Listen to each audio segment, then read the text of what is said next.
myself again. But it's the only... Good afternoon and welcome along to NUFC Matters. It's Saturday and it's great to welcome Lee Clark back. Lee's been quite busy with Blue Star. How are you, Lee? I'm very good, Steve. Good to be back on the show, though. I've missed it. Yeah, plenty to talk about. Well, the good news is there's been a takeover free zone. We've not spoken about it for a week, mate, so we'll continue in the same vein. And to be honest, I've been really positive this week. Despite the defeat against Brighton, you've got to enjoy games where you win 7-0 and you beat club records, haven't you? And Joe Linton manages to score. It's something to enjoy rather than, like the flack you see on social media. It's just nice to celebrate a big win, isn't it? Of course it is. And the good thing for me, Steve, is progression in the cup. We've talked about it for many years, haven't we? About getting a good cup run. Now, I know we've got a tough fixture coming up because there's a few Premier League and top championship clubs have gone by the wayside down at Newport. But surely if Steve and if he feels a strong side like he did at Morecambe and the players are up for it, with the potential of the other ties, I think I've counted the other day, I think there potentially could be 6 Premier League teams go out in the next round because of the all Premier League fixtures, and we can get a result down at Newport. It gives everyone an opportunity when you get to you're in the quarter-final stage then possibly, and as you said, you're only a couple of wins away from a Wembley final, and obviously that's not disrespecting Newport. As I said just there, they've beat many of Premier League teams and in top championship teams down there. Tough place to go, but surely if Newcastle are on their game, they field a strong team and they produce a performance replica to Morecambe, they get the result. For me, that's a great example of a Premier League team. That's a Premier League team showing a lower league team respect, because what they've done, they've respected Morecambe like they did the Premier League fixtures they had previously, the West Ham and Brighton game, and they treat the game in the same way the management did. And that's how you get those score lines. When you get these reverse fixtures in cup competitions, which we've seen over many, many years, yes, there's lots of factors to put into those games, but I believe the main one is the players of the bigger club don't respect the players of the smaller club. They think they just have to turn up at times to win these games, and obviously that's not the case, but Newcastle showed the utmost respect to Morecambe in what they've done with the scoreline and how they played. Yeah, big shout out to Darren Baldwin, by the way, who sponsored our StreamYard broadcasts this month. Big shout out to him, and big shout out to Q-Tech, based in Wallsend, the pool and sneaker experts, qtechshop.co.uk. Big thanks to them for sponsoring StreamYard this month.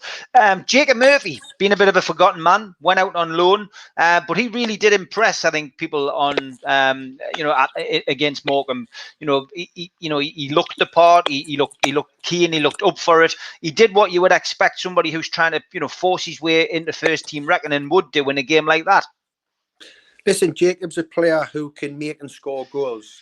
I've obviously worked with him closely when I took him on loan to Blackpool, and I know what he's about. His career hasn't took off as yet at Newcastle. I believe one of those reasons is he hasn't showed his true attacking prowess as a winger. When I've seen him play for the first team at St. James's, before he had those couple of loan spells, he was a player who just wanted to roll the ball back into midfield or back to his fullback. He never wanted to commit defenders. He never wanted to go past fullbacks and start attacking centre halves or having shots or having crosses or making the final pass. He looked a little bit nervous about doing that. And that's the way he plays. That's where him at his best. So I think the couple of loan moves have probably built his confidence levels up again down in the Championship, and he's been positive down there with the clubs. He's come back in pre-season, and I think he's just thought, let's go for it. It hasn't worked out in the past because I probably haven't been as positive as I should be, and I think he's doing that. And what he's done, judging by Steve's comments after the Morecambe game, is.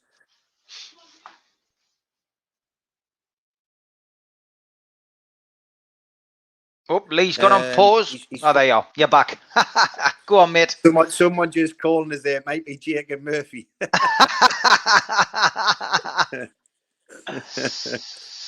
Yeah, but so I think his confidence levels. Mm-hmm. Lee getting another phone call. Will be up, and he's just. Bear with us, folks. I will get back to your comment, Julie, about Sainsbury's. Like, I'm sure he hasn't forgotten about that. The Big G, afternoon. Good afternoon. I will come to your questions, folks. We'll get Lee back. He's obviously getting a phone call. This is sometimes the problem when you do it on your phone. I have tried it once, and it's not the greatest of ways of doing it. But he will be back. Obviously, if you haven't been watching the show this week, jog onto the page, have a look. We've got some great shows up there from this week. Supermac and Gibbo were apart this week, so 2 separate shows, well worth a watch.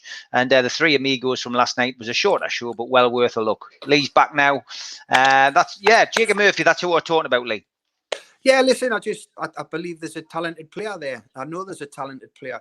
He's just got to show the confidence levels, and produce positive play. I think Newcastle fans will back him all the way if they see he's trying to take people on, or he's trying to make or score goals and it doesn't work for whatever reason. That's what they want to see from their attacking players. I'd rather see that than playing safety. Look at the response they've gone to St. Maxim, because, he's really positive in what he does. He attacks defenders. He tries to take them out of the game. He tries to make the final pass. It doesn't always come off.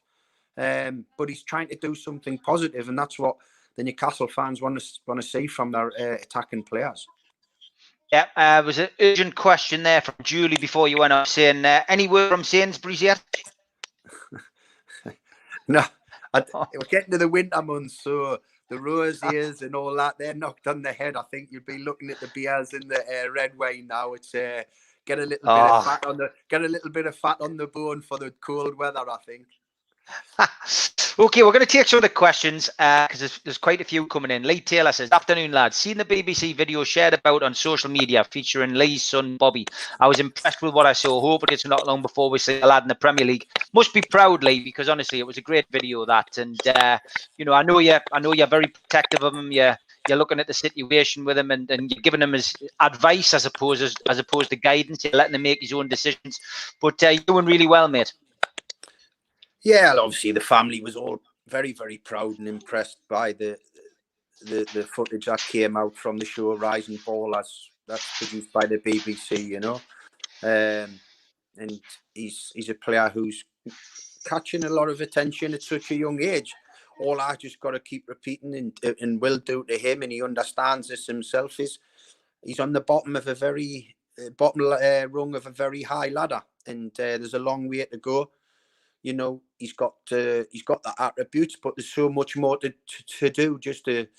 There's many talented youngsters out there with great ability, but what you've got to be able to do is you've got to be able to do all the other things that make it become possible for you to become a top Premier League footballer. That's have the dedication, the work ethic, the attitude, the application, a bit of luck, of course.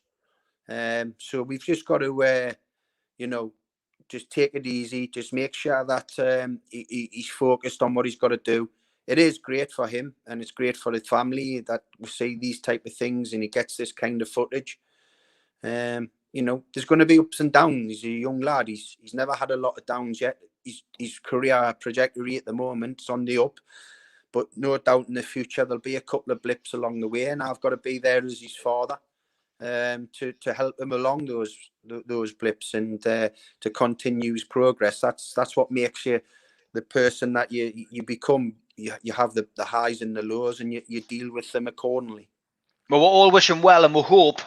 I think we all hope. I speak for a lot of people here that he continues playing in the black and white stripes in Newcastle, and he goes on to be every much of a legend that you were, Lee, in those colours. Good luck to him. James says, "Hi, Stephen Lee. A question for both of you. Who was your favourite player growing up, and could you see them fitting into this current squad that we have at Newcastle?" Well, mine was obviously. I first started watching Newcastle 1980. There wasn't any of that, without being disrespectful. There wasn't any of that squad that sticks out in your mind is going to be sensational. It wasn't until Kevin Keegan's arrival in 82 that things picked up, and we had the front three of Keegan, Beardsley and Waddle at the time, ably supported from midfield by McDermott. So that was the exciting team. Obviously, Kevin was the big name, and he was the superstar of the playing side, and he was obviously very much an icon for us all, turned the club around. And then obviously when Peter came in, someone who was unknown in terms of what he'd done, really, even though he was a local lad. And I think he just took everyone's breath away in terms of what type of player he was and what he could do. And him and Waddle were quite young at the time, coming up through the ranks with obviously Kevin and Terry, who'd won major runners, especially at Liverpool, but Kevin obviously had various at Hamburg as well. So those were the type of players that caught my eye, and obviously all four would fit in today's squad, would fit in any squad at Newcastle United without a shadow of a doubt, and enhance it massively. So yeah, and if you're sticking a gun to me head to say pick one, Peter, I've always said Peter was, someone I grew up watching, idolising, never ever thinking I'd get the chance to play alongside him. So when that happened, that was brilliant for me. It's no surprise to hear it's exactly the same for me. Peter Beardsley, same era for me and Lee, really, grew up watching Peter, and he would fit into any team, you know what I mean? And he still loves playing football to this day. He's somebody who I dare say could probably still give a few players a run for the money in some of the leagues nowadays. It's strange, but once you've got that kind of skill, you never lose it. Sean Foreman says, when Andy Cole was sold to Manchester United, what was the mood like amongst the players? Did you believe that Newcastle would go on to challenge for the Premier League at that time?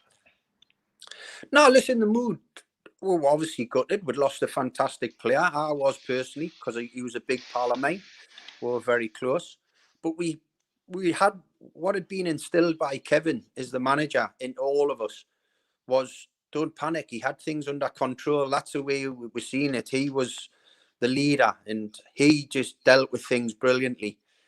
And going out onto the steps to see a few of those disgruntled fans was something you'd never ever see or seen before from a manager fronting up to support us one-on-one. But that was Kevin.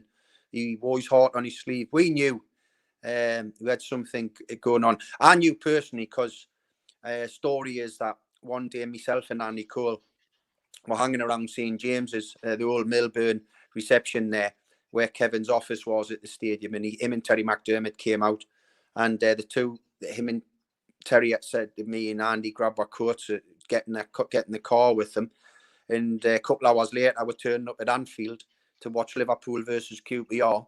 And we're in the director's box there. And, Kevin turned to us and said, would we enjoy playing alongside the number 9 for Queen's Park Rangers, who was Les Ferdinand at the time. So even then, Kevin was planning for probably not the sale of Andy, because I think it was a bit of a whirlwind transfer. I think he was looking to pair Andy with Les Ferdinand, but he obviously he was always planning for the future. He was ahead of the game. Andy had gone, but he knew he was still going for Les, and he'd probably be bringing another striker in as well. So, and when he'd done that, there was obviously Alan came in and Faustino Asprilla. So we were never panicky about what was going to happen. We knew that the manager always had, contingency plans. He would never have made a decision of letting Andy go without having sufficient funds and replacements lined up. He wasn't a manager who would do that type of thing, especially with one of our main players. Yeah, Barry Hogan says, Clarky, you were always one of my favourite players. You could see the passion for the club in every game you played. Who gave you the Nasher nickname? It was from Terry McDermott. Just one of his first weeks at the club, back as assistant manager. We're on a away trip, and I'd forgot something to travel, and I'd just said after training, Terry, I've just got a Nash home, which obviously in Geordie twang and is a bit mean, and you've got to get home quickly. But I'll be back in time for the bus. And Terry, being from Liverpool, didn't really know. I got the explanation what it was about, but it just stuck, and from then on. So I think a lot of people think it's Nasher the dog, but from the Beano. Aye, I'll take either, really. I mean, the dog's probably better looking than me, to be honest. Keith says, Lee, I'm never sure how you feel about this when people say this. You were probably my dad's favourite player when you played for Newcastle and Sunderland, and he wasn't really into football. It's a nice compliment, but makes you feel a bit older. Well, it's better than getting some of them, like I say, my granddad or whatever. But hey, listen, all father time catches up with Wall, doesn't it? So, at least there's a compliment in there somewhere. Of course there is. Thanks, Keith. Paul Bainbridge, thanks for joining and becoming a YouTube member. Means a lot, mate. Barry Hogan says, where's the Blue Star away shirts gone, Lee? They've disappeared off the site. Are they sold out? No, they haven't even been on sale yet, Steve. What the club have decided to do, because we've been inundated with, people wanting to buy the shirt and inundated with wanting to buy the home shirt. So what we're doing, we're continuing with the home shirt sales first.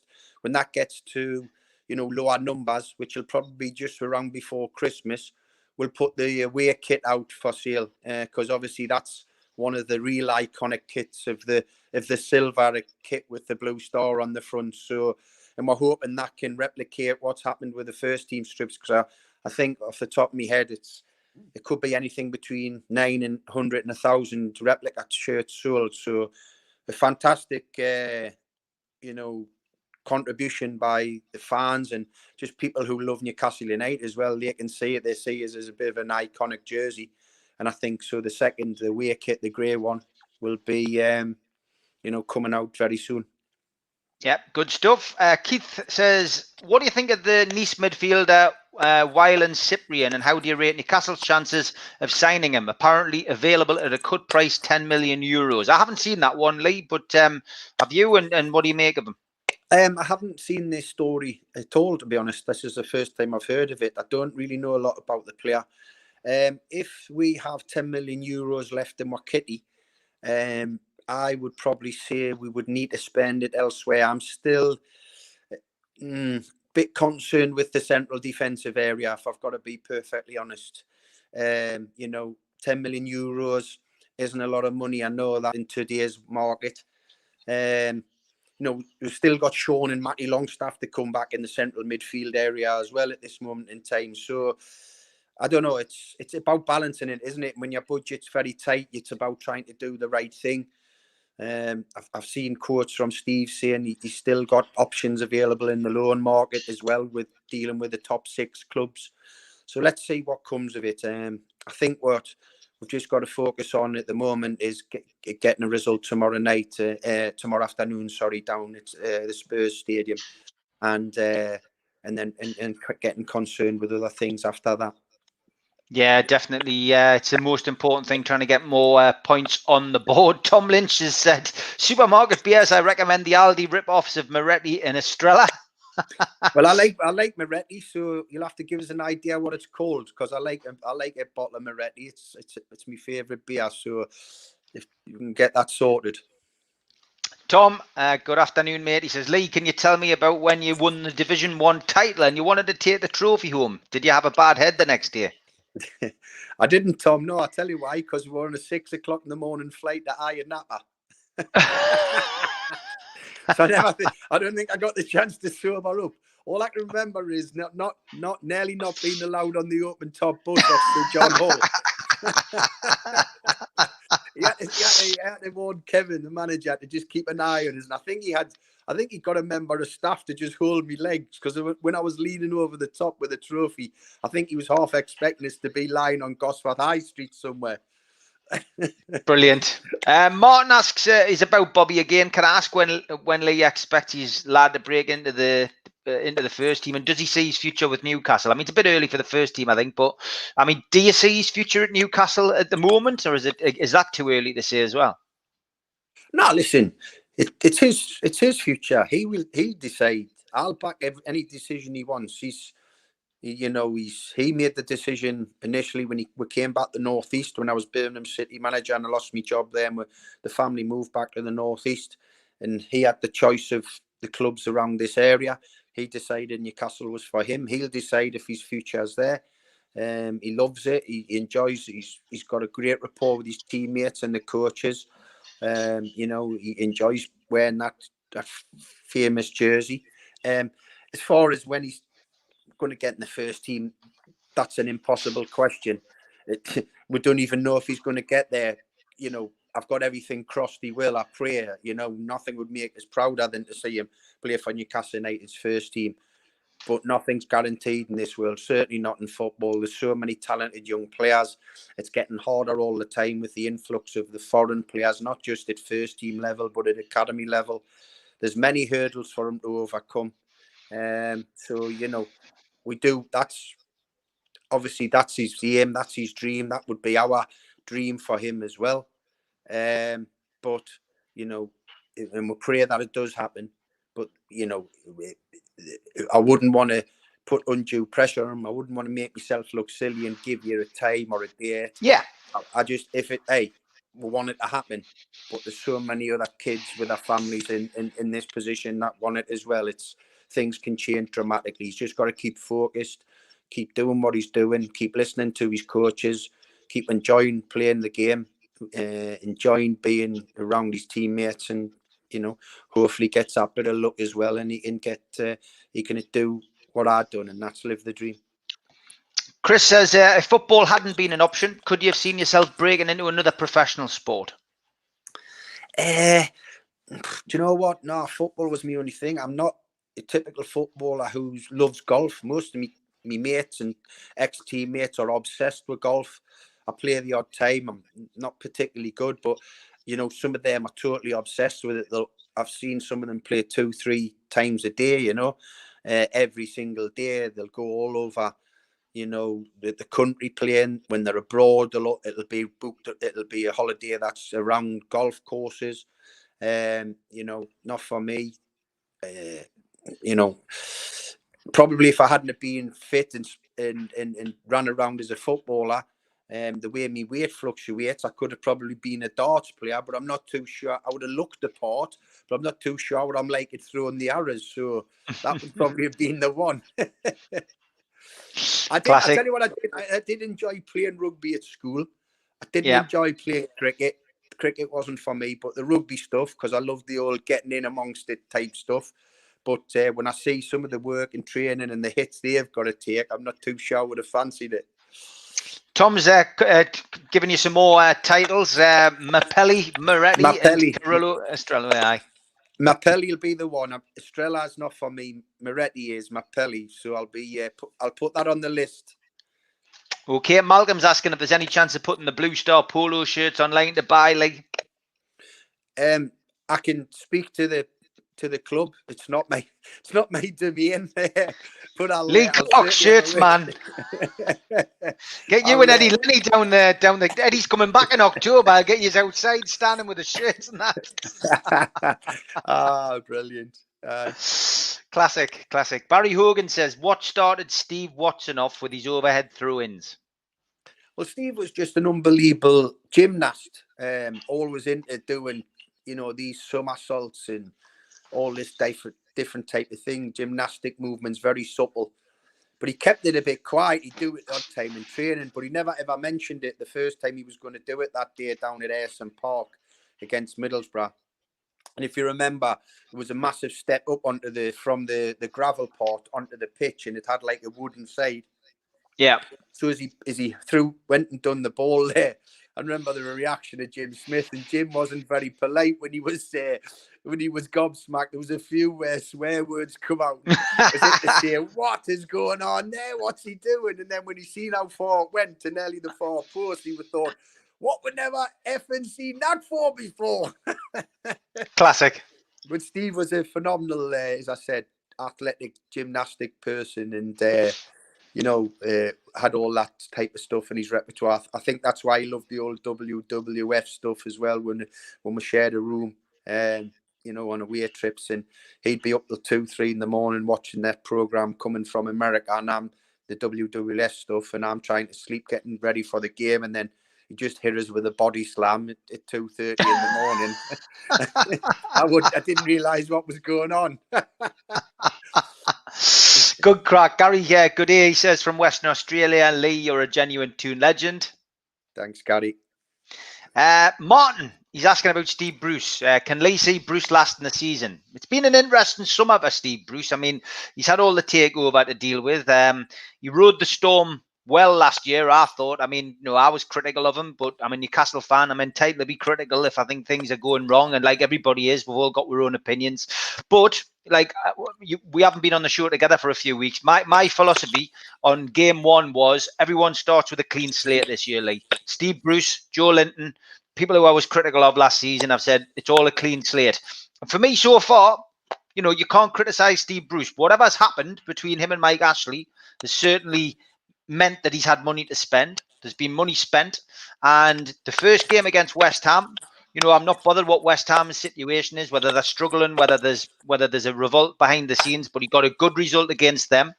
He beat Blackburn in the cup, which was a potential banana skin, and he comprehensively whopped Morecambe in our biggest win since, you know, God knows when, and our biggest win in the League Cup. So if you one blip, obviously Brighton, and it was a big blip. It was an awful performance. But all in all, for Steve Bruce so far, marks out at 10. I'd give him 8. It hasn't been a bad pre-season, and it hasn't been a bad start of the season. Bear in mind as well, he's under the same pressure as all the other managers, having such a short pre-season, hardly having a break between seasons. So far, so good. And I am gonna be fair to him this season. So, you know, I'm gonna answer that question. I think last year I predicted Steve Bruce to get the sack. I thought he would be sacked. I didn't think he would last the season.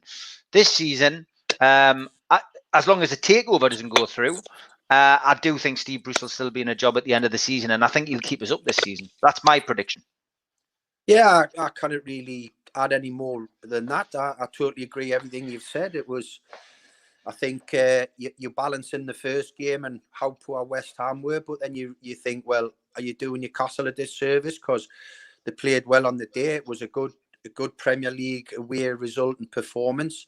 They got through as you said, it's very tough, typical banana skin against Blackburn. You know, terrific result down at Morecambe. You go and beat anybody 7-0 away from home, you know, it's a great result. And then obviously a real poor performance from the first, second till the last against Brighton. So, you know, and possibly the Brighton result and performance, you know, forced Steve into what he'd done at Morecambe as well. So maybe he's reacted to that performance and thought, I don't need one little blip at the start of the season to become a bit of a major problem. So they nipped it in the bud straight away. The best way to get a disappointing performance result out the way, it doesn't matter who your next opponent is go and win Another phone call. the game, and to win it as convincingly as Newcastle did on Saturday for a Sunday extremely tough game down at Spurs, but one that's they're capable of winning. And in terms of the question, without a shadow of a doubt, like you said, no takeover, and Steve will be in place come the end of the season. I think we've got a far stronger squad than we had last year. I think Jeff Hendricks on his own and Mark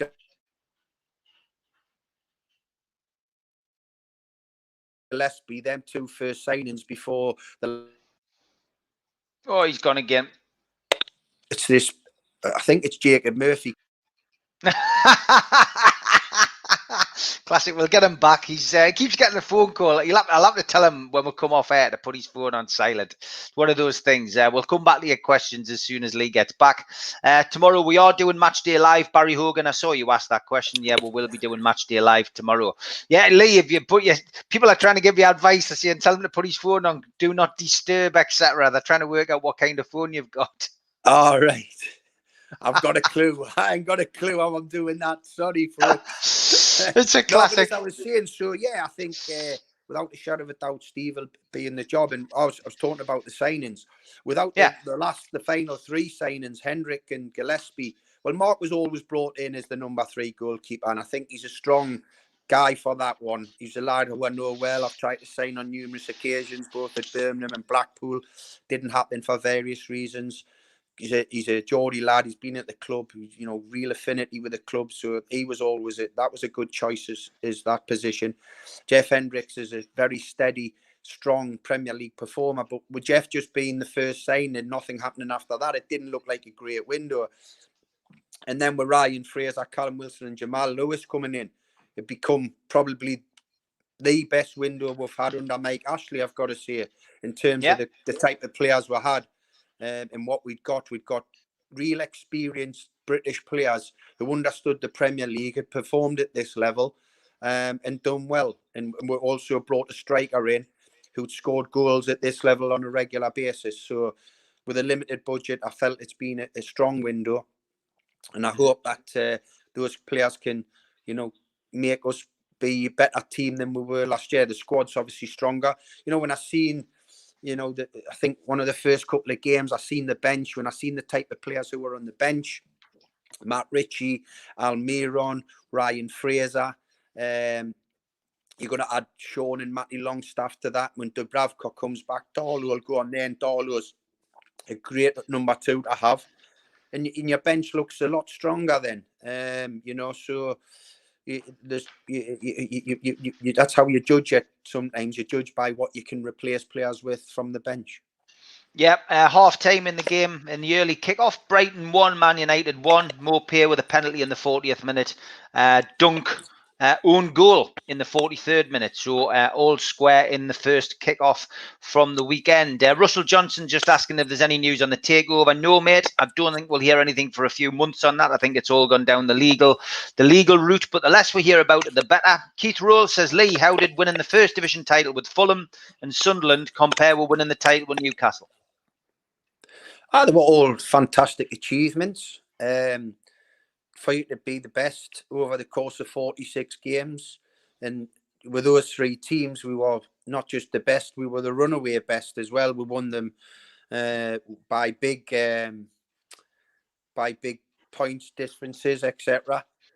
Always the one that you win with your hometown club is always the best. But, you know, all 3 were special because it's the end of being a hard-working season.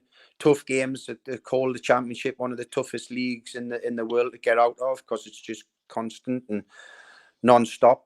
And to be the best on 3 occasions with that is, you know, great for me and the teams that I played in.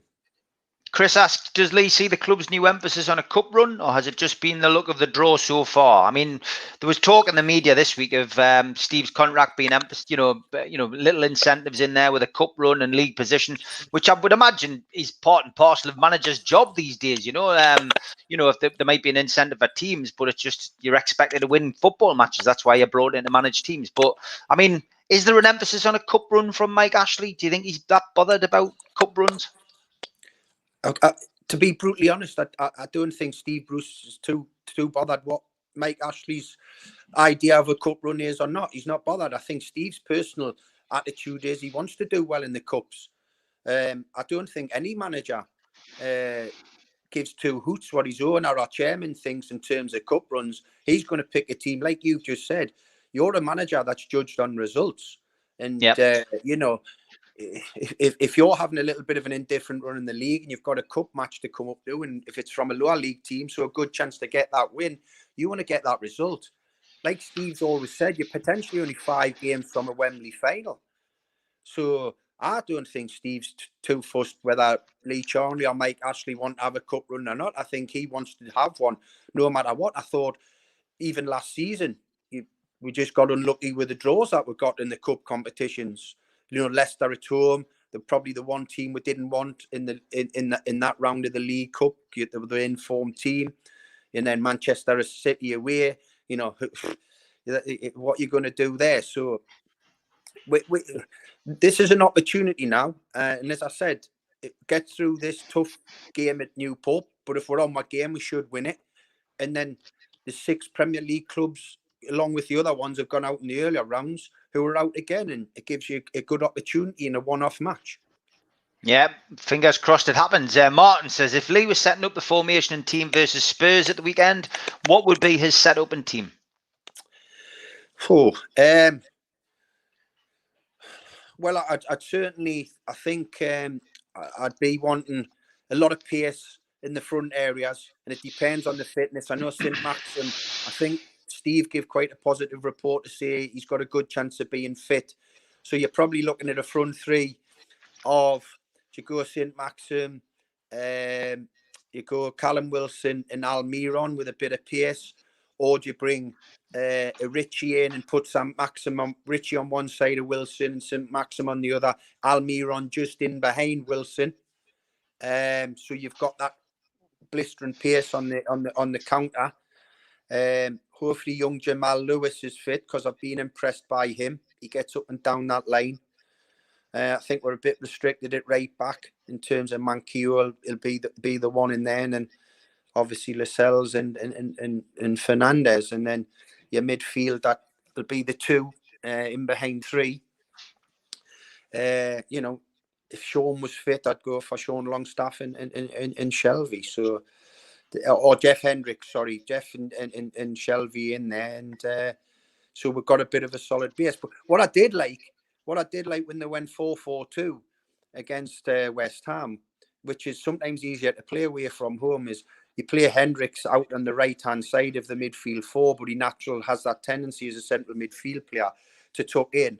So it allows you to play two strikers. So if he was to do that, does he play Almiron up top with Callum Wilson? And what you've got then is you've just got electric pace with them two. Obviously, St. Maximum dribbles and skills. And then Jeff Hendricks can tuck in inside on the narrow one from the right side of midfield alongside the two central midfield players so you don't get overrun. So I think it worked well at West Ham. Why not go with it again? And because one area where Spurs are weak is in the back line. Their attacking options are phenomenal. So you want to be able to hurt them defensively and try and get at them. Gary Irvin says, how do you think Callum Wilson will do? I think he'll do well. I've managed against him before. What I like about him, he's got great movement. He's got great pace to get in behind. He scores a fair ratio of his chances he gets. But he's got an unbelievable work ethic. So, you know, when you're a team that's not always going to be dominating games, if you've got a striker who's going to do that, and he's going to be a threat in behind, and he's going to work hard to get down the sides of centre halves, and he's got a good finishing ratio. I think he's going to do well. I'm really pleased with that signing. He was, when it got mooted that it was happening, he was the one that I really wanted to happen. Okay, 1892 Mags asks, he's seen the Blue Star has a few former players on board. I'm wondering what the club's vision is and where do they hope to be in the next 10 years? Well, the club's vision basically is to give something back to where the area, you know, the owner and the chairman and the committee are from that part of the city. They want to give something back. They want to have a sporting hub for the children and the kids and the adults of that area. He's a massive Newcastle United fan. He wants to try and get as many of ex-Newcastle United people who still live in the local area on board. Derek Bell's just come in as under 23 head coach, which is great news for the club with Derek's experience.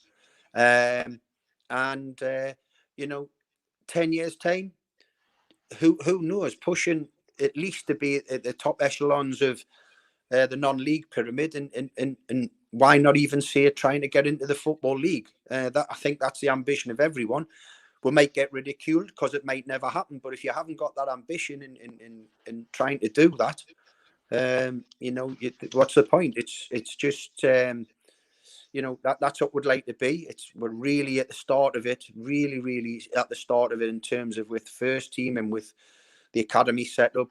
But I've been really impressed with the youngsters. I've been across the board watching them, taking a lot of them for coaching sessions, some one-on-one sessions, and been really impressed by the standard of player. Man United have gone 2-1 up now, according to Martin Nesbitt at Brighton. If they have, that's an important goal for them. Brighton did well against us. I think they'll give a lot of teams a run for their money. Tom Lynch says, what videos did you used to watch on the team coach? I once heard Philip Albert loved to watch Sid the Sexist videos. Is this true? Well, Steve Watson was in charge of the entertainments. He was the entertainments manager. Steve was in charge of what the videos then, or the DVDs. I think there might have been videos. Aye, and Sid the Sexist was very popular. Big Phil loved it. He used to try and repeat some of the sayings Sid had, but obviously not appropriate to this channel today. And various, you know, the Dumb and Dumber movies, and so Steve was always loved that. Loved if proper we nicknamed him Barry Norman, which was obviously you know, that show that used to be on telly about the movies. Yeah. So he was involved in that. So, and I don't think he asked many people's opinion. He just stuck what he thought was right on, and because we had some long journeys on the bus to and from games. So yes, so I think 9 times out of 10 he produced. The lads were quite pleased with what was on the screens. Yeah, Rashford's goal choked off by VAR, so back to 1-1, Brighton against Man United. Fans returning to Football League. Doesn't look like it's going to happen this season, does it really? Especially with what's going on with, COVID and lockdown. I think we're hedging towards a national lockdown again, and I just can't see big sports games like Newcastle's games at St James's Park having a crowd this season. It's heartbreaking, Steve, isn't it? They're the main people in the game. That's what we play the game for. They're the people that give you the adrenaline rush, the noise of the crowd, the emotion of the crowd, the passion of the crowd. It's just so tough. It's at the top level when you're playing in front of full houses, 50, 60,000. It's unbelievable. It's tough at the lower ends for the smaller clubs. That's where their income is. That's how they pay players on a week-to-week basis through the gate money, the money that comes through, the cash flow. They haven't got pots and pots of spare cash. Non-league clubs, it's the livelihood. Certainly, you will know that. I know that from Blue Star. Our first team game this afternoon at Killingworth's back behind closed doors again. And I think at our level of the game, I know it's going to sound brutal, but it's not worth playing without any fans, because we need fans through the gates to come and buy a drink, buy a pie, buy some food, obviously pay for a ticket, even though it's only a few quid. It helps the club immensely.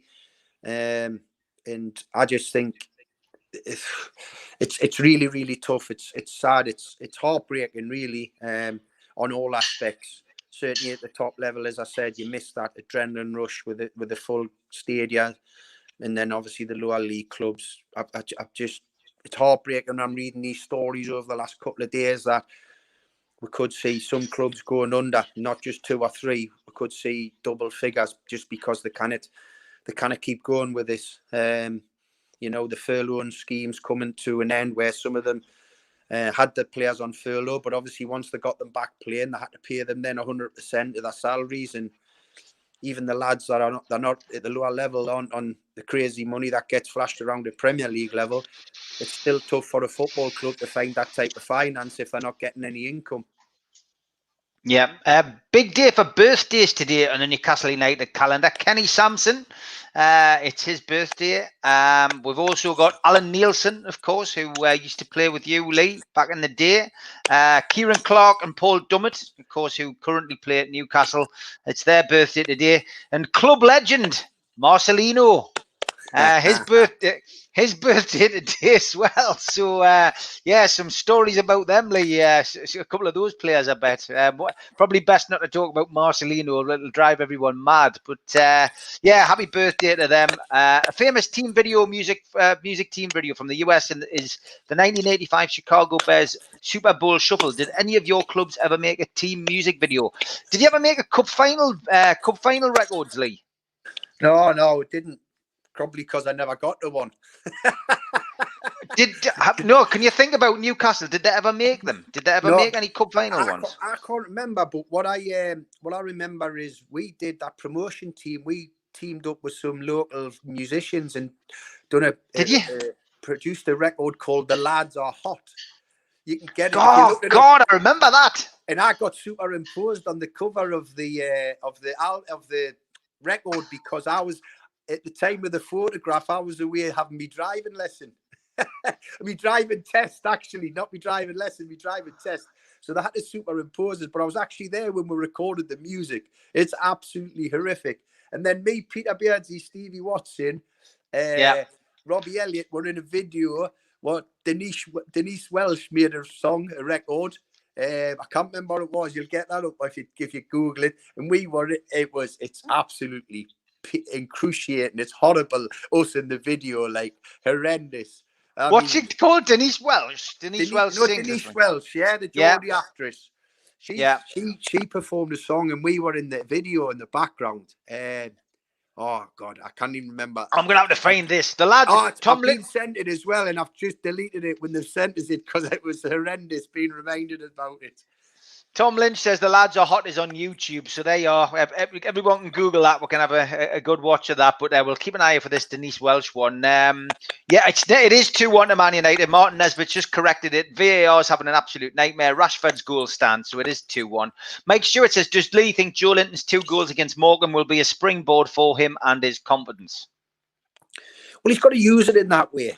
You know, the goals were good finishes. His one outside the box was a terrific finish. As a striker, you're judged. I mean, you know, the one where he's let it hit off the inside of the post from Jacob Murphy, and apparently it was said that, he thought it was going in. Proper number 9s don't even think about it. They head it in, whether it's in the line. Malcolm MacDonald, Mickey Quinn, Alan Shearer, they would have headed that in to make sure it was their goal, even if it's on the line. I remember playing against Ipswich Town, and I was through with the goalkeeper, and I dinked it over the goalkeeper, and it was rolling in on the goal in the lasers end. And Mickey Quinn sprinted the quickest I've ever seen him sprint, by the way. The only other time he was quicker was when there was a pain for him at the bar in the players' lounge. And he sprinted and booted this ball as it approached the goal line, which was going in to smash it into the net, and it was his goal. And that's what number 9s do. So when he didn't just flick that ball in from a centimetre, an inch, or whatever it was, because he was thinking Jacob Murphy was scoring, proper number 9s don't do that. I just wish he had done it. That would have been a hat-trick for him, you know, and that could have been setting him off. I hope these 2 goals do. I hope it gives him confidence. It should give him confidence. And, you know, it can only help the team if he starts performing better off the back of it.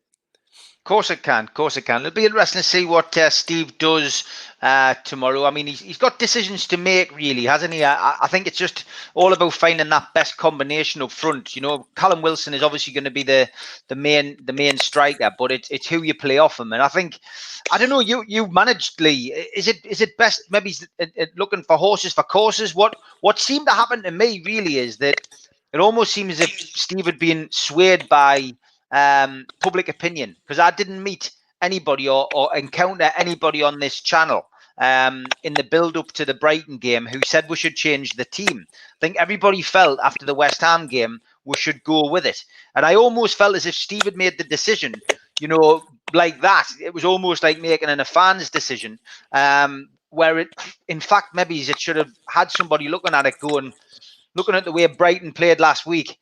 You know, Lamptey's going to cause us some issues. We need some legs in this team. Let's put them on the back foot and stick Almira on. I mean, I know it's all right with hindsight, you know, but sticking Andy Carroll up front, he wasn't the quickest 10 years ago. I don't know. It's just, you know, it's the mindset of a manager, and maybe Steve appears to me after a year in charge that he's a very good manager, but he's not so much of a coach, and maybe he needs a coach around him. He needs a Lee Clark next to him. Well, you're damned if you do and you're damned if you don't, aren't you? So what Steve would have probably been thinking was the performance at West Ham was strong.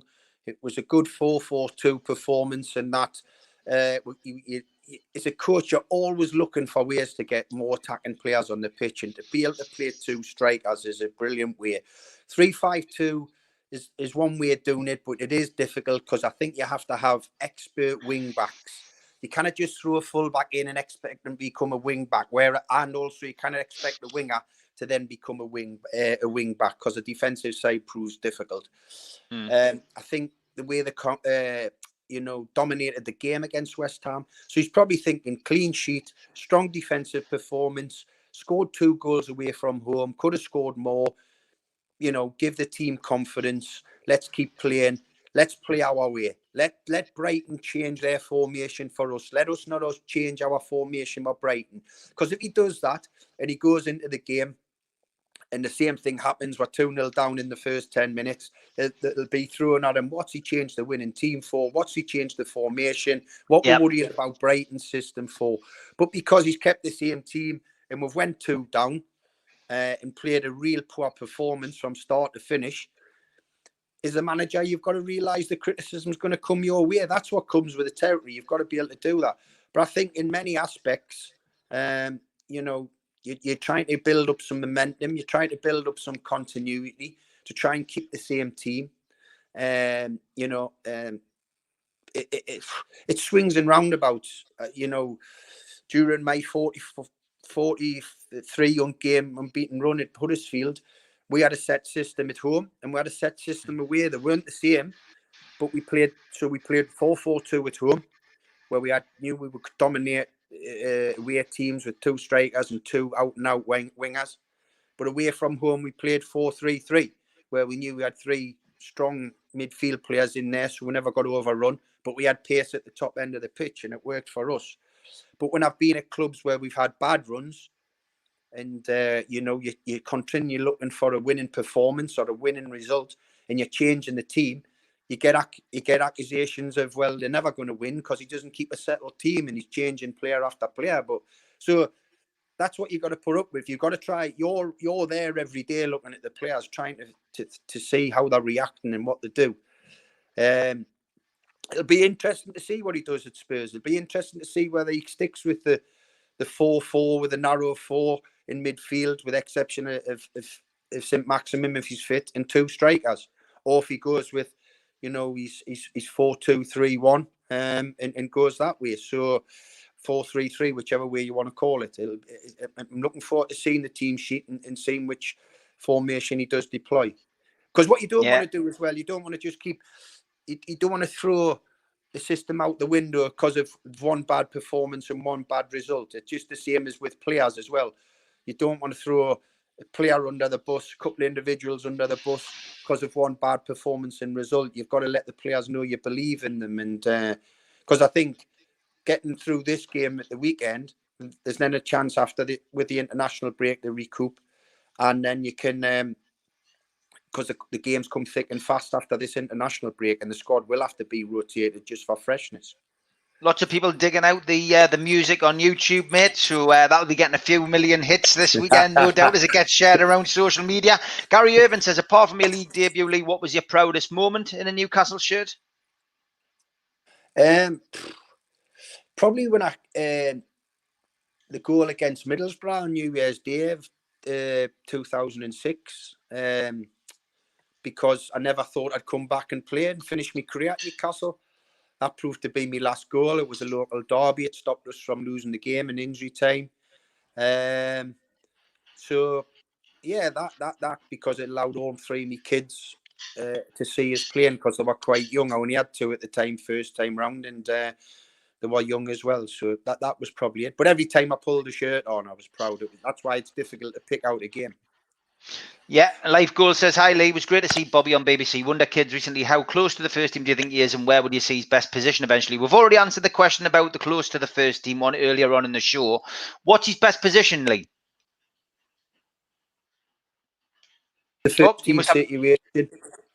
Yeah, what's his best position? What's his best position? He's a number 10. He's a player who plays off the striker. He runs beyond the attacking players, but he also can play as a central midfield player as well. So in formations and the way they play the youngsters now, and they're putting positions by numbers, he's a number 10. He's a man who makes and scores goals. He's athletic. He's got good pace. That's why sometimes I'm on the lookout for his real dad, because he's 6 foot. He's got pace. So he's got everything that I didn't have. Tom says, what was it like to play and manage against Newcastle? I wanted to beat them, and I did on one occasion, scoring the winner, and obviously twice at St James's as well, in a 4-1 win for Fulham, but a 2-1 win down at was it Loftus Road at the time. When we were sharing with QPR while Craven Cottage was getting developed. And then I managed against them in the League Cup when we were 3-1 and 3-2 up with about 78 minutes to go, and Chris made a triple substitution. I think he brought Kevin Nolan, Joey Barton and Sholami Obi on, and I think they ended up winning 4 or 5-3 in the end. But it was great, fantastic game. I think I showed the Geordie people then the team had produced at Huddersfield. I think there was nearly 30,000 there. So our cut of the gate allowed me to go and sign Danny Drinkwater from Manchester United on loan with that finance as well. So it helped us as a club. I just try and win every game. And it doesn't matter if I've come up against Newcastle, you want to win. And then let the rest of the time, let them get on with winning every other game. So that's the way I used to see it. Keith Rule says the lads are hot, should be used as the team's warm-up music before games at St James's Park. Yeah, we've definitely started something here today. Before we finish, Lee, quick prediction, mate, please, on Newcastle's game at Spurs. I think it's going to be tough, but I think Spurs, you know, have had a tough programme, even though the Carabao Cup got cancelled on the Tuesday against Leyton Orient, but they had a long trip to Macedonia on Thursday. You know, I think, as I said, tough game. I think it's going to be a 1-1 draw. 1-1 draw. Okay, good stuff. Lee, it's always great to have a chat with you, mate. Hopefully we'll get you back on the show again soon. Good luck to Blue Star today as well, mate. Same to Dunstan. Cheers, Steve. All the best, everyone. Cheers, mate. Take care.